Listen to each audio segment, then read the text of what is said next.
Which of the following is false? False ആണ് ചോദിച്ചത് about engine cooling system. Engine cooling സിസ്റ്റത്തിൽ ഈ പറയുന്ന സ്റ്റേറ്റ്മെന്റിൽ 4 സ്റ്റേറ്റ്മെന്റ് പറയുമ്പോൾ 4 സെന്റൻസ് പറഞ്ഞിട്ടുണ്ട്. 4 സെന്റൻസിൽ ഏതാണ് കറക്റ്റ് അല്ലാത്തത് ഏതാണ് എന്നാണ് ചോദിച്ചിട്ടുള്ളത്. ഫസ്റ്റ് ഓപ്ഷൻ എന്താ പറഞ്ഞിട്ടുള്ളത്? Radiator pressure cap consist of A pressure valve and which opens when the pressure exceeds preset value. Correct ആണല്ലോ. അത് റേഡിയേറ്ററിന്റെ പ്രഷർ ക്യാപ്പിന്റെ അകത്ത് നമുക്ക് 2 വാൾവ് ഉണ്ടായിരിക്കും അല്ലെ? പ്രഷർ വാൾവ് ഉണ്ടാവും, അതേപോലെ തന്നെ ഒരു വാക്വം വാൾവ് ഉണ്ടാവും.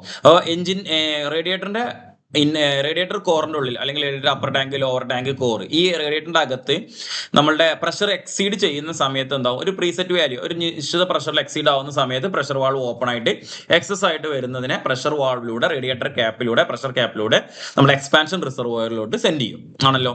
അതേപോലെ തന്നെ vacuum valve on radiator pressure cap opens to let the coolant in to when engine cools down. എഞ്ചിന് തണുക്കുന്ന സമയത്ത്, അതായത് എഞ്ചിന്റെ റേഡിയേറ്ററിന്റെ അകത്ത് പ്രഷർ കുറയുന്ന സമയത്ത് അല്ലെ, റേഡിയേറ്റർ ടാങ്കിന്റെ അകത്ത് പ്രഷർ കുറയുന്ന സമയത്ത് ഈ വാക്വം വാൾവ് ഓപ്പൺ ആയിട്ട് എന്ത് സംഭവിക്കും? ഈ കൂളന്റ് എക്സ്പാൻഷൻ റിസർവോയറിൽ വെച്ചിട്ടുള്ള കൂളന്റ് വീണ്ടും നമ്മളുടെ റേഡിയേറ്ററിന്റെ അകത്തോട്ട് തന്നെ എൻ്റർ ആവും. അപ്പൊ ഇതും കറക്റ്റ് ആയിട്ട് ശരിയായിട്ടുള്ള സ്റ്റേറ്റ്മെന്റ് ആണ്.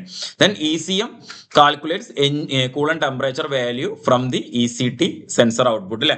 ECT സെൻസർ എന്ന് പറയുമ്പോൾ എഞ്ചിൻ കൂളന്റ് ടെമ്പറേച്ചർ സെൻസർ ആണ്. എഞ്ചിൻ കൂളന്റ് സെൻസർ സെൻസ് ചെയ്യുന്നു, എടുക്കുന്നു എന്നുള്ളതാണ് പറയുന്നത്.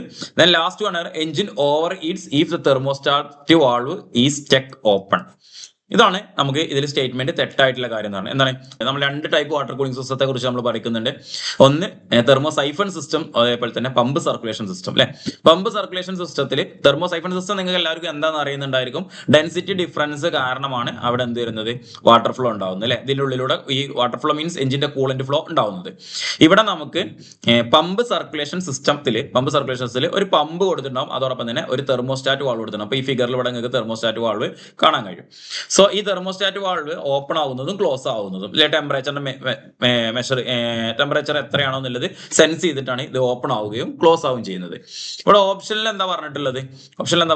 If the engine over Eats if the thermostat is valve stuck open. Thermostat valve ഇവിടെ ഓപ്പൺ ആയിട്ട് സ്റ്റക്ക് ആയി പോയ എഞ്ചിൻ ഓവർ ഹീറ്റ് ആവുന്നതാണ് അല്ലെ. എഞ്ചിൻ ഓവർ ഹീറ്റ് ആവുമോ? ഒരിക്കലും ഇല്ല. ഇവിടെ ഓപ്പൺ ആയി കഴിഞ്ഞ് സ്റ്റക്ക് ആയി കഴിഞ്ഞാൽ ഈ കൂളന്റ് എപ്പോഴും റേഡിയേറ്ററിന്റെ അകത്തോട്ട് ഇങ്ങനെ പാസ് ചെയ്യാം. ഈ റേഡിയേറ്ററിന്റെ അകത്ത് കൂടെ എഞ്ചിന്റെ അകത്തോട്ട് ഇങ്ങനെ പാസ് ചെയ്തുകൊണ്ടേ ഇരിക്കുകയാണ് ചെയ്യുക. സോ എന്തായാലും ഓവർ ഹീറ്റ് ആവില്ല. ഇത് സ്റ്റക്ക് ക്ലോസ്ഡ് ആയി കഴിഞ്ഞാൽ എന്താവും? എഞ്ചിന് ഓവർ ഹീറ്റ് ആവും. നേരെ തിരിച്ചാണല്ലോ. അപ്പൊ ഓപ്ഷൻ D ആണ് ഇതിന്റെ കറക്റ്റ് ആൻസർ ആയിട്ട് വരുന്നത് കേട്ടോ.